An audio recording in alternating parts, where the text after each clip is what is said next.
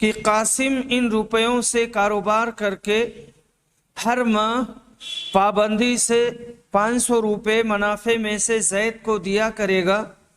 یہ شرط غلط اور باطل تھی، عقد مضاربہ، اور اس میں قوسین میں اس کی وضاحت آئی ہے، جس میں ایک شخص دوسرے شخص کو نقد رقم تجارت کے لیے اس شرط پر دیتا ہے کہ وہ بھی نفع میں شریک ہوگا، اور ایک طرف سے مال ہوتا ہے، دوسری طرف سے عمل اور محنت ہوتی ہے، اور جو نفع حاصل ہوتا ہے اس میں ان کے اتفاق کے اعتبار سے لیتے دیتے ہیں، 60 اور 40، 50 یا جتنے پہ اتفاق کر لیں۔